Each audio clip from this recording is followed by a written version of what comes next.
Hi guys, we are starting our first podcast on hair transplant related awareness and hair loss related treatment awareness. तो there are lot of patients जिनकी हमारे पास queries आती है कि हमें hair transplant करना है कि नहीं, उनके काफ़ी सारे डाउट्स होते हैं, तो उनके बारे में हम आज डिस्कस करना चालू कर रहे हैं। तो हमारी एक स्टाफ है, मेरे काउंसलर है, जो हमसे जो आपके क्वेश्चंस है उनको वन बाय वन मुझसे पूछते जाएंगे और उनके जो रियल रिप्लाईज या प्रॉपर आंसर्स है वो मैं देता जाऊँगा। तो चलिए स्टार्ट करते हैं साक्षी। फर्स्ट क्वेश्चन से क्या है पेशेंट का doubt? What causes a hair transplanted person to get an infection or bacterial infection? I have dandruff. So one of our patient जिनको हेयर ट्रांसप्लांट करना है तो उनके मन में डाउट है कि हेयर ट्रांसप्लांट में इन्फेक्शन होने का रिस्क कितना है और कैसे इन्फेक्शन होता है, खास करके बैक्टीरियल इन्फेक्शन। और सेकंड उनको प्रॉब्लम है डैंड्रफ। तो डैंड्रफ अगर किसी को है तो उनको इन्फेक्शन होगा कि नहीं, उनको ट्रांसप्लांट में क्या केयर लेनी रहेगी। तो दोस्तों देखिए, स्काल्प की हेल्थ बहुत मैटर करती है। अगर आप भी हेयर ट्रांसप्लांट करने वाले हो, आपको डैंड्रफ प्रोन स्काल्प है, तो डेफिनेटली आपका डैंड्रफ कंट्रोल में आना जरूरी है। बहुत अलग अलग टाइप के डैंड्रफ होते हैं, तो डायग्नोसिस करने के लिए सबसे बेस्ट डर्मेटोलॉजिस्ट है। हमारे क्लिनिक में तो हम खुद डॉक्टर जो सर्जरी कर रहे हैं वो खुद डर्मेटोलॉजिस्ट है, तो डायरेक्टली आपको गाइड कर देंगे। तो आपको अगर डैंड्रफ है तो बेसिक है, आप कोई भी anti dandruff shampoo, ketoconazole based shampoo use करके आप डैंड्रफ कम कर सकते हो। अगर फिर भी डैंड्रफ कंट्रोल में नहीं आ रहा है तो आप डर्मेटोलॉजिस्ट से मिलिए, आपका डायग्नोसिस बन के वो ठीक करके देंगे। ये करना क्यों ज़रूरी है? उससे ट्रांसप्लांट का रिजल्ट तो अच्छा आ ही जाएगा, प्लस आपका लॉन्ग टर्म स्काल्प हेल्थ अच्छा रहेगा, वहाँ सूजन कम आएगी, तो ट्रांसप्लांटेड हेयर की भी गारंटी मिलेगी और आपकी रिमेनिंग एग्जिस्टिंग हेयर लॉस का प्रॉब्लम भी सॉल्व हो जाएगा। तो डेफिनेटली वो फर्स्ट पॉइंट है। सेकंड पॉइंट, इन्फेक्शन या बैक्टीरियल इन्फेक्शन हेयर ट्रांसप्लांट में कैसे होता है। तो दोस्तों इंडिया में ना कोई स्टैंडर्डाइज प्रोटोकॉल हेयर ट्रांसप्लांट के खास करके फॉलो नहीं किए जाते हैं। बने तो है, एमसीआई नेशनल मेडिकल काउंसिल ने सारी स्टैंडर्डाइज गाइडलाइन दी हुई है, पर अभी भी मेजॉरिटी सर्जरी सलून या ऐसे अनरजिस्टर्ड क्लिनिक में हो रही है। तो पहला तो आप जहाँ पे क्लिनिक में काम कर रहे हो वो रजिस्टर्ड क्लिनिक में होना चाहिए, जो गवर्नमेंट की गाइडलाइंस फॉलो करता रहना चाहिए। दूसरा, ओटी सेटअप में होना चाहिए। काफ़ी सर्जरीज अभी भी आप देखो ना तो सलून या ऐसे होते हैं। मैंने काफ़ी पेशेंट से ऐसे बैड एक्सपीरियंस सुने हैं कि सर मेरा ट्रांसप्लांट चल रहा था और बाजू में झाड़ू लगा रहे थे ओटी में ही। तो काफ़ी जगह पे ओपीडी सेटअप में प्रोसीजर किया जा रहा है। कोई एक प्रॉपर ओटी सेटअप किसको बोलते हैं कि जिसमें इन्फेक्शन के सारे प्रोटोकॉल फॉलो किए जाते हैं, फ्यूमिगेशन, ऑटोक्लेविंग, स्टरिलाइजेशन, ये सही चीज़ें होनी चाहिए। फिर हैंड हाइजीन, ग्लव्स पहन के पूरी सर्जरी एंड टू एंड होनी चाहिए। जो स्टाफ है उन्होंने मास्क पहनना चाहिए, कैप मास्क पहननी चाहिए, आपको ओटी ड्रेस देना चाहिए। जो सर्जन है प्रॉपर ओटी ड्रेस में होनी चाहिए। अगर ये सारे पॉइंट्स नहीं है तो वहाँ पे हाइजीन कैसे मेंटेन होगा? अगर आप कहीं पे खाने जाते हो तो वहाँ कैप क्यों पहनते हैं? ताकि वो बाल खाने में ना गिरे।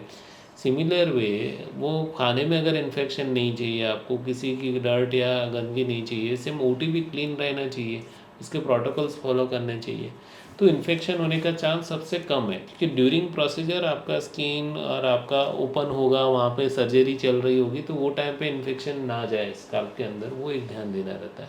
दूसरा, जैसे कि आपका बताया मैंने कि डैंड्रफ है आपका स्काल्प में, पहले से इन्फेक्शन है, प्रॉपर हेड वॉश करके उसको क्लीन रख के फिर आप जाओ सर्जरी। अगर स्काल्प में इन्फेक्शन है तो आप सर्जरी पोस्टपोन करो, पहले वो डॉक्टर से ठीक करवा लो और फिर सर्जरी में जाओ। And third point is post surgery.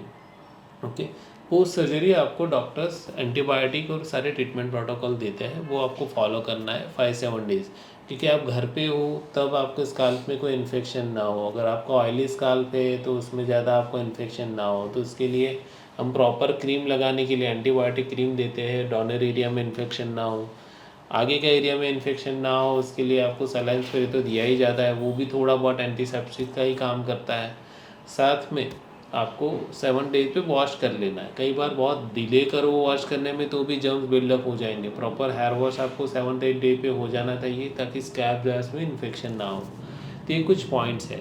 हाँ, इंडिया में बहुत सारे सेंटर ऐसे हैं जहाँ पे फैसिलिटी या प्रोटोकॉल्स अच्छे से नहीं है, तो वहाँ रिस्की रहेगा। होप कीजिए कि आप अच्छे क्लिनिक में करवाओ, वहाँ के चांसेस कम से कम रहेंगे इन्फेक्शन की।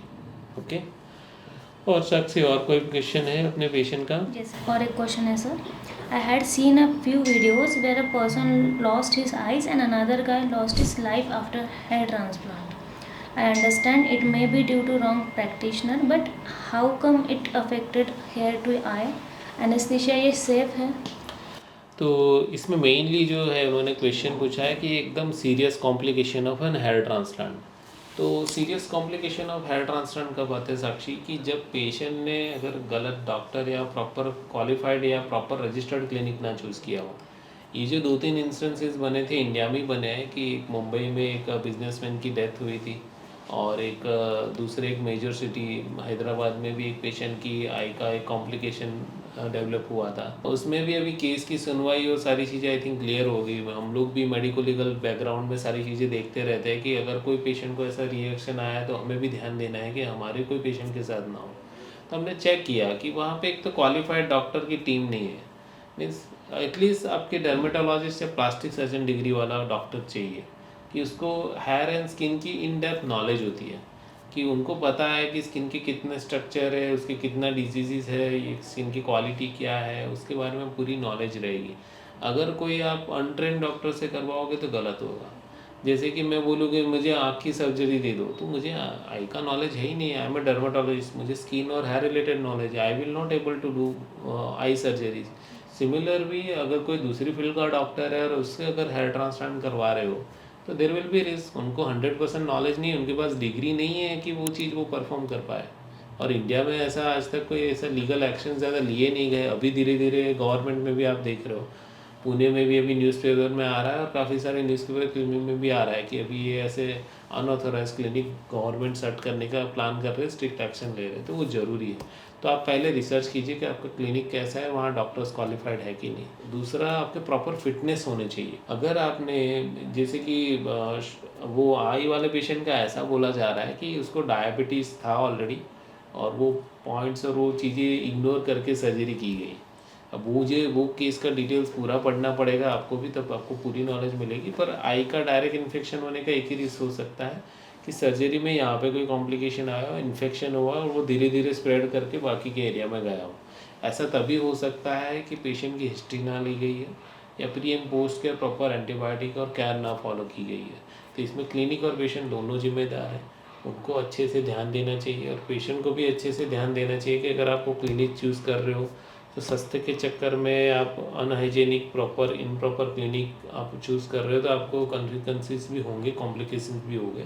प्रॉपर अच्छे क्लिनिक चूज़ कीजिए जहाँ प्रोटोकॉल्स फॉलो किए जा रहे हो, तो आपको डेफिनेटली ऐसे प्रॉब्लम्स में जाना नहीं पड़ेगा। दूसरा, आपको मेडिकल हिस्ट्री नहीं भूलनी है। और एक पेशेंट की डेथ हुई थी, रीज़न क्या था कि उनकी कुछ दवाइयाँ चल रही थी, उनको कुछ अस्थमा का प्रॉब्लम था और वो डॉक्टर से शेयर नहीं किया गया और उसके बाद डॉक्टर ने एनेस्थीसिया दिया था। एनेस्थीसिया का सॉल्यूशन और वो जो ड्रग्स थी वो कॉम्प्लिकेशन जनरेट हुए, उसकी वजह से उनको सांस लेने में दिक्कत आई और आगे कॉम्प्लिकेशन बढ़े। तीसरा ये पॉइंट भी देखा गया है कि वो सर्जरी अनप्लान थी, मीन्स रात के मीन्स 12 बजे, दोपहर के 12 या 4 बजे चालू हुई और रात के 2-3 बजे तक ख़त्म हुई। तो कोई भी सर्जरी ये प्लान सर्जरीज है, इसके लिए आपको इतना जल्दबाजी नहीं करनी है।